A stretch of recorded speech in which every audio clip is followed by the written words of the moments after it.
स्वागत है दोस्तों आपका आज की वीडियो में। और आज बात करेंगे why it failed love story 2050 का। तो 2008 में ये मूवी आई थी, 40 करोड़ के बजट पर बनी थी। इसमें थे प्रियंका चोपड़ा और हरमन बावेजा। तो बेसिकली ये मूवी ने सिर्फ 18 करोड़ कमाए थे बॉक्स ऑफिस पर। तो आइए आज हम देखेंगे क्यों ये मूवी फ्लॉप हुई थी। तो बेसिकली सबसे बड़ा इसका प्रॉब्लम था प्रोडक्शन कॉस्ट, क्योंकि मूवी 2050 में सेट है। तो वीएफएक्स, स्पेशल इफेक्ट्स और इन सारी चीज़ों पर बहुत खर्चा किया गया। कई सीन क्योंकि यूनिक थे उस ज़माने में, यहाँ पर हमने बनाया नहीं था इंडिया में, तो उनको फिर बाहर से हेल्प लेनी पड़ी और उसमें फिर खर्चा आता है। तो ये सारा खर्चा बहुत ज़्यादा हो गया था उस समय के हिसाब से। और इस मूवी को शूट करने के लिए क्योंकि तकनीक यहाँ पर नहीं थी, वेट करना पड़ता था। 3 साल कुछ इसकी शूटिंग चली है। तो 2008 में मूवी रिलीज़ हुई है, तो आप इमेजिन कीजिए 2005 यानी आज से कुछ 20 साल पहले इसकी शूटिंग शुरू हुई थी, ऑलमोस्ट 20 ईयर्स अगो। तो आप इमेजिन कर सकते हैं कितना इसमें प्रोडक्शन में, फिर जितने आप लंबी मूवी बनाते हैं तो उसमें पैसा खर्च होता है। तो बहुत सारी टेक्निकल मिस्टेक्स, ये सब चीज़ें तो इस मूवी में थी।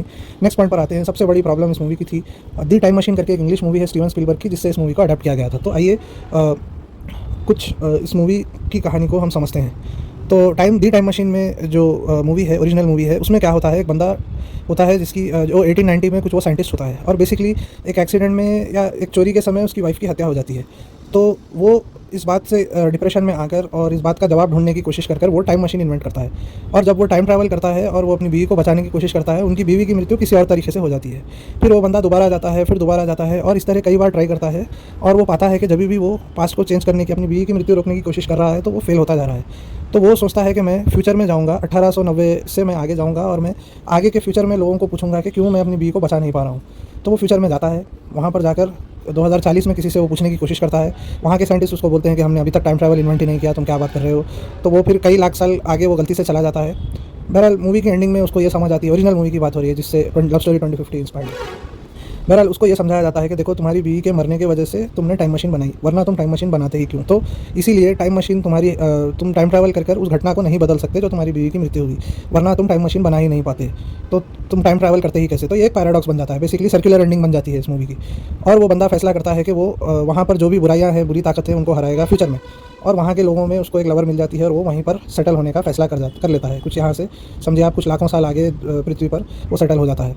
तो अब इस मूवी से इंस्पिरेशन ली थी, तो आप समझ रहे होंगे कि क्यों इस मूवी में जो बंदा है उसको उसकी ओरिजिनल लवर क्यों नहीं मिल सकती। ये मैंने आपको अभी समझाया है। अब इसमें हमारी हिंदी मूवी में क्या होता है, लव स्टोरी 2050 में प्रियंका चोपड़ा जी का जो कैरेक्टर है, वो मरने से पहले, बोमन ईरानी जी इसमें साइंटिस्ट होते हैं, उनके अंकल होते हैं, वो टाइम मशीन इन्वेंट करते हैं। तो प्रियंका चोपड़ा जी क्या करती है, मरने से पहले वो उसमें एक टाइम लिमिट सेट करती है 2050 की, और डेट वगैरह सेट करके उसके बाद वो मर जाती हैं। और फिर बोमन ईरानी जी को बाकी का फार्मूला मिल जाता है, जिसकी वजह से वो टाइम मशीन को चालू कर पाते हैं।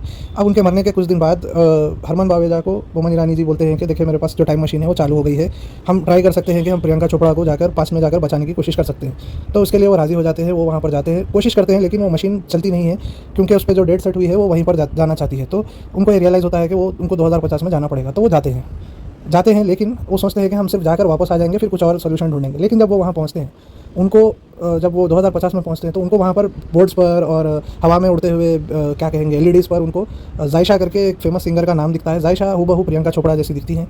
इस बात से हरमन बावेजा को सडनली रियलाइजेशन होता है कि ये सब कुछ डेस्टिनी है और बेसिकली प्रियंका चोपड़ा का दूसरा जन्म हुआ है और वो उनका नाम जायशा है इस जन्म में, 2050 में वो रहती हैं।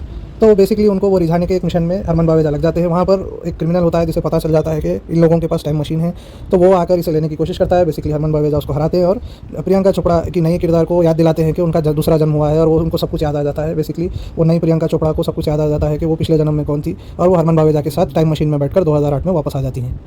तो अब आप इस मूवी में राइटिंग में आप समझ रहे होंगे कितनी बड़ी प्रॉब्लम है और क्यों ऐसा नहीं हो सकता है, या बेसिकली सेंस नहीं बन रहा, क्यों वो आएंगी और जो ओरिजिनल प्रियंका चोपड़ा है उनको क्यों नहीं बचा सकते वो। देखिए, अब ओरिजिनल मूवी जो आपने जिससे इन्होंने कॉपी किया है, आप उसको समझ सकते हैं, क्योंकि वो बंदा अगर अपनी बीवी को बचाएगा तो वो टाइम मशीन नहीं बनाएगा। लेकिन बोमन ईरानी के पास ऐसा कोई रीज़न नहीं है, वो ऑलरेडी टाइम मशीन वो बना ही रहे थे। अगर वो जाकर पास में प्रियंका चोपड़ा को वो और हरमन बावेजा बचा भी लेंगे तो भी उनका कुछ उखड़ेगा नहीं। तो वो चीज़ इन्होंने सही नहीं बताई मेरे हिसाब से। ये एक बहुत बड़ा इशू हो जाता है। बेसिकली टाइम ट्रैवल मूवी अगर आप लिख रहे हैं, इतना ऑलरेडी एक टफ सब्जेक्ट है, और अगर लिख ही रहे हैं, कॉपी कर ही रहे हैं, तो मुझे लगता है पूरी कॉपी करनी चाहिए। देखिए, फिर उसमें अपना दिमाग लगाकर उसको ख़राब नहीं करना चाहिए।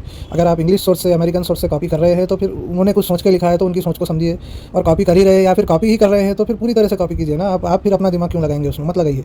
तो यही होता है, फिर इस तरह की डब्बा फिल्म बनती है और लोग फिर हंसते हैं। और फिर ये होता है कि प्रियंका चोपड़ा जी जो है, उनका किरदार आप इमेजिन कीजिए। देखिए, अब इसमें फिर पुनर्जन्म वाला एंगल डालने की कोशिश की है टाइम ट्रैवल की मूवी में, तो बिल्कुल दोनों एंगल, टाइम ट्रैवल और पुनर्जन्म, ये सूट नहीं हुए हैं, सेटल नहीं हुए हैं मेरे हिसाब से। अब आइए इसको मज़े के लिए रीराइट करते हैं, देखते हैं क्या कुछ और हो सकता था। तो एक रीराइट करते समय 1 घंटे 3.5 घंटे की ये मूवी है। तो बेसिकली शुरू का 1 घंटा या आई वुड से 1.5 आवर, हाँ बिल्कुल, बहुत ही बड़ा टाइम वेस्ट है। एक शुरू से प्रियंका चोपड़ा और हरमन बावेजा का एक रोमांटिक एंगल एक्सप्लेन किया गया है। जो शुरू में वो मिलते हैं, वो कहाँ मिलते हैं, उनकी पहली मुलाकात, उनकी दूसरी मुलाकात, उनकी तीसरी मुलाकात, जब तक कि उनको प्यार ना हो जाए उन्होंने क्या क्या किया, क्यों उनको प्यार हुआ, क्या वो लाइक करते हैं, बहुत डिटेल में जाकर बनाया है। कोई ज़रूरत नहीं थी। देखिए, टाइम ट्रैवल की मूवी आप बना रहे हैं तो 2 घंटे की अच्छी टाइम ट्रैवल मूवी बनाइए। उसके पहले 1.5 घंटे की रोमांटिक मूवी हमने नहीं मांगी थी आपसे, ऑडियंस ने नहीं मांगी थी। ऑडियंस टाइम ट्रैवल पर मूवी देखनी थी। मुझे लगता है सिर्फ वो 1.5 घंटा भी अगर निकाल देते तो ये मूवी हिट हो सकती थी। हाँ, राइटिंग में मिस्टेक्स है, राइटिंग में पैराडॉक्स है, राइटिंग में इशूज़ है, लेकिन फिर भी 1.5 घंटे का रोमांटिक पोर्शन आप निकाल देते तो 2 घंटे की मूवी हिट हो सकती थी, बच सकती थी। अब इससे हट के क्या रीराइट हो सकता है मेरे हिसाब से?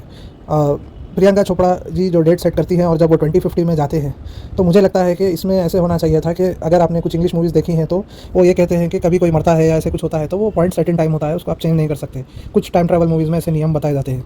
तो अगर आप देखेंगे तो वो फिक्स पॉइंट इन टाइम है प्रियंका चोपड़ा जी की डेथ, उसको चेंज नहीं किया जा सकता। ऐसा कुछ नियम उन्होंने बताना चाहिए था। अब इसमें हरमन बावेजा जी के साथ ये होना चाहिए था कि वो प्रियंका चोपड़ा की आखिरी ख्वाहिश के अनुसार वो 2050 में जाते हैं। वहाँ पर उनको जायशा दिखती है, मिलती है, लेकिन जायशा प्रियंका चोपड़ा जी नहीं होती हैं। उनके रोल में किसी और अच्छी हीरोइन को, दूसरी हीरोइन को लेना चाहिए था। फर्स्ट हाफ में प्रियंका चोपड़ा और हरमन बावेजा का रोमांस, और हरमन बावेजा, और सेकंड हाफ में हरमन बावेजा और कोई दूसरी हीरोइन का रोमांस बताना चाहिए था। यहाँ पर बेसिकली कुछ कुछ होता है बनाने की अपॉर्चुनिटी थी एक। ये इस तरह कुछ कुछ होता है, जिस तरह की स्टोरी है उस तरह का वो बना सकते थे। जैसे उनको फिर से लव होता है और वो फिर से रीडिस्कवर करते हैं चीज़ें, ऐसे ऐसे मूव ऑन करते हैं। बेसिकली जो पार्टनर जा चुके हैं तो वो जा चुके हैं, उसके पार वो मूव ऑन होते हैं। और मेरे हिसाब से मूवी की एंडिंग में हरमन बावेजा जी को उस नए कैरेक्टर के साथ 2050 में ही सेटल हो जाना चाहिए था और फिर बमन ईरानी वापस आ जाते हैं क्योंकि उनको टाइम मशीन को सेव करना है। तो अच्छी स्टोरी, ज़बरदस्त स्टोरी बन सकती थी, लेकिन बहुत लंबी स्टोरी बनाई है। 3-4 गाने नहीं, मेरे ख्याल से 5 गाने कुछ इसमें थे, तो बहुत सारा लव स्टोरी का पोर्शन कट किया जा सकता था। फ्यूचर में भी एक जो प्रियंका चोपड़ा को रिझाने की कोशिश करते हैं, वो उनको यकीन दिलाने की कोशिश करते हैं कि वो उनका पुनर्जन्म हुआ है, बेसिकली वो इस तरह से वो ऐसे करेंगे वैसे करेंगे, और क्यों वो उनको वापस 2008 में ले जाना चाहते हैं, वो इस तरह से उनको मनाने की कोशिश करते हैं। तो वो बहुत मतलब कॉन्सेप्ट समझ आती है, लेकिन सीन्स जो हैं बहुत लंबे हैं, उनको छोटा करने की बहुत ज़रूरत थी। एक और बात, इस मूवी में जितना एक्शन हरमन बावेजा ने इस एक फिल्म में, पहली फिल्म में, ये इनकी पहली मूवी थी, जितना इन्होंने एक्शन इस एक मूवी में किया, उसके बाद फिर वो मूवीज़ में ही नहीं आ पाए बेचारे। 1 या 2 ड्रामा मूवीज़ में वो आए और उसमें फिर उन्होंने कुछ एक्शन भी नहीं किया। तो एक ही मूवी में सारे करियर का एक्शन कर दिया हरमन बावेजा जी ने। नहीं ज़रूरत थी यार इतना एक्शन करने की, कितना करोगे यार 3 घंटे की मूवी में, आप देखकर थक जाओगे बेसिकली। और बहुत अच्छा एक्शन है। मैं एक्चुअली, मुझे आज भी हैरत होती है, मुझे लगता था कि ठीक है एक पहली मूवी तो किसी की भी फ्लॉप हो सकती है। हरमन बावेजा को एक्चुअली एक्शन, डांसिंग वगैरह ये सब वो बहुत अच्छा करते हैं। मुझे आज भी नहीं समझ आती। मैं समझता हूँ एक्टिंग में थोड़े से वो उनका प्रॉब्लम था, बट मुझे आज भी समझ नहीं आती वो आगे क्यों नहीं वो हीरो बन पाए या उन्होंने इंटरेस्ट नहीं लिया, क्योंकि ऑलरेडी उनके फादर प्रोड्यूसर थे जिन्होंने इस मूवी में बहुत पैसा डाला था। तो और भी विक्ट्री करके एक और मूवी थी, और व्हाट्स योर राशि, जब प्रियंका चोपड़ा इनकी गर्लफ्रेंड भी बन चुकी थी उस ज़माने में, और ये बात वो आज वो नहीं मानती हैं। तो अनफॉर्चुनेटली ये भी एक रियल स्टोरी है। इतनी डीप मतलब लव इनका बताया गया था इस मूवी में, लव स्टोरी 2050 में। और इसमें तो एक बात मैं ज़रूर इस मूवी की तारीफ़ करूँगा, 2050 का जो भी लुक है और वीएफएक्स है। तो 2008 देखिए, आज से कुछ 15 साल पहले की मूवी है, तो वीएफएक्स बहुत अच्छा है, उस ज़माने के हिसाब से बहुत अच्छा वीएफएक्स है, स्पेशल इफेक्ट्स अच्छे हैं। प्रियंका चोपड़ा का जो फ्यूचरिस्टिक मेकअप है, लुक है, कैरेक्टर्स के जो लुक है, मुझे बहुत पर्सनली अभी भी अच्छे लगते हैं। एस्थेटिक जो उस मूवी का है, अच्छा एस्थेटिक है। इवन जो घर के जो उन्होंने इंटीरियर्स बनाए हैं और जिस तरह के सेट बनाए हैं, बहुत ही ब्यूटीफुल सेट हैं, सब कुछ बहुत अच्छा है। बस स्टोरी और कॉन्सेप्ट में आकर ये मूवी मार खाती है। इवन इस मूवी की म्यूज़िक भी बहुत अच्छी है। तो इसी तरह से देखिए, स्टोरी में झोल हो जाए तो कितने बड़े से बड़ी चीज़ें भी अच्छी हों तो वो फेल हो जाती है। और एक्शन सीन भी बहुत ज़्यादा भर देंगे आप। डांस सीन जो हरमन बावेजा जी का ब्रेक डांस है, आज भी आप अगर देखें, गाना सर्च करके, उनका मानो ना मानो मिलो ना मिलो करके गाना है, बहुत ही बेहतरीन उन्होंने डांस किया है।